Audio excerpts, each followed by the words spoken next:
How you doing, YouTube? A little live review. It's about to rain here, so we might get a little bit wet doing this one, but that's what I do for you guys. I get wet. We're going to do a little live review of Dark Lord from Three Floyds. I have never reviewed this before. I've had it a bunch of times before.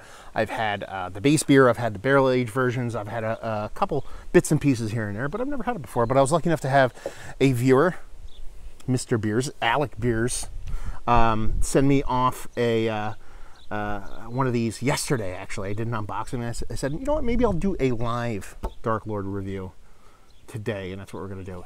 Rain or shine, shit's getting done, so let's dive into it. What does it say in the bottle? It says Russian Imperial Stout, Dark Lord, Three Floyds. That's it.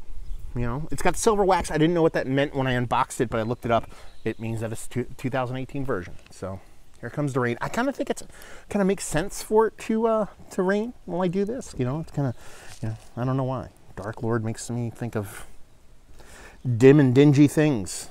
So we're gonna give this sucker a cut. Good thing my iPhone is semi-waterproof, so that way if it comes to a torrential downpour, you guys will not, nothing will happen to you. It's just my phone will go ass backwards. Man, this wax is super gummy, like crazy gummy.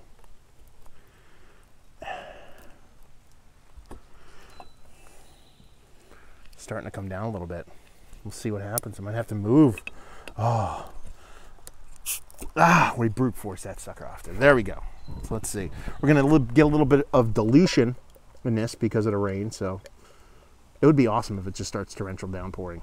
That would be fantastic. So what do we have here?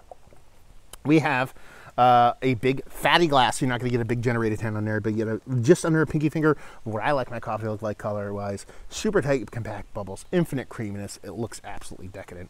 You know, rich black darkness. Lives up to the name Dark Lord. So, yeah, we're off to a good start. Let's get a nose on her.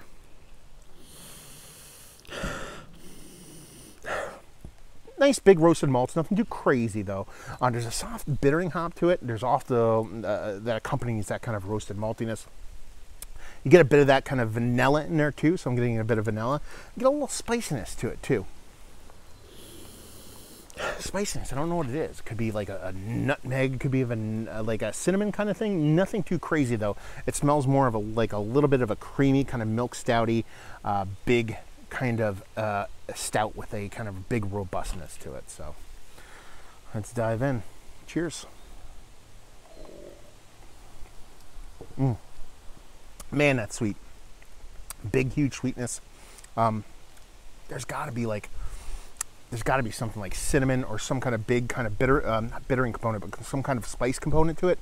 It doesn't taste like cinnamon, no. But I have a really hard time with cinnamon as of late. Big roasted malts, but there's an extra bittering component to it too. So I don't think it's just roasted malts. I think there's a bit of hop presence to it too. There's almost like a little bit of soft wet paper oxidation to it too, which is really kind of weird because it's a newer bottle.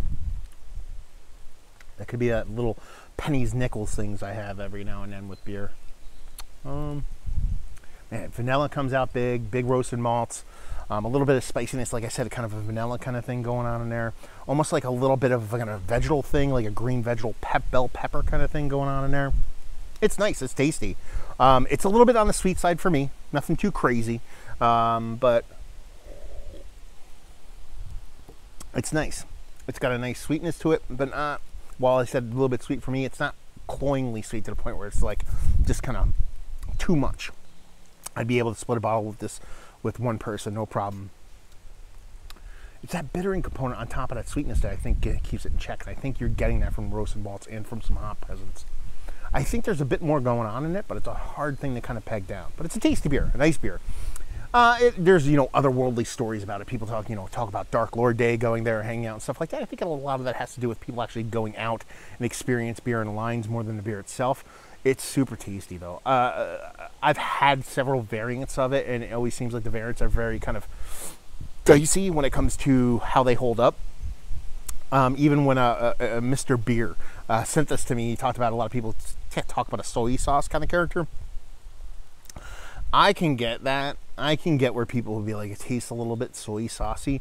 But to be perfectly honest with you, it's not that bad to me. You're talking about a guy that chugs Sam Adams triple box all the time, and it's basically soy sauce legit style. So it doesn't, I can see that subtle kind of soy sauce vibe, but it's nothing too amazingly huge. It's nice. It's nice. I can see it doing well with time too. I mean, some of those adjuncts will fall off. The vanilla in there, that little bit of, it's like almost like a hazelnut had a baby with Nutella, had a baby with cinnamon kind of vibe for me. I could see that falling off, but I think that sweetness would level out, be a bit more rounded. I mean, it's 15%, and it's super sweet, but it's super drinkable, so take that for what it's worth. But I can see that all kind of melding and rounding into something nice. But again, I said there's a little bit of kind of oxidation to it, so it could go even more sideways, so what do I know? But it's a tasty beer. Nice, delicious. Is it, you know, king shit of fuck mountain stuff? Let's put it this way. Is it one of the better adjunct stouts that I've had as of late? Actually, yeah, it was worthy of being in that conversation. Not number one, but it's worthy of being in there.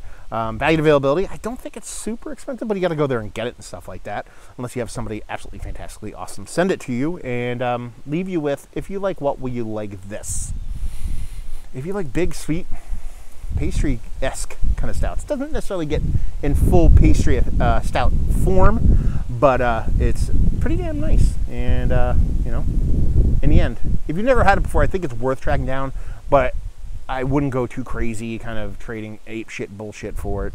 But I'm not necessarily a trader guy, so that's just me. But super tasty stuff, tasty, delicious. If you like your sweet, big imperial stouts, then it's definitely do you proper. So there you go. Another Master Beer reviews in the books. Down there if you want to talk about it. Master Beers if you want to check me out doing the social media stuff. Beer Massive if you want to check me out doing the podcasting stuff. Hopefully you guys enjoying a beer right now. Hopefully you're a little bit drier than I am right now. It's not that bad actually. Hope to see you next time. Cheers.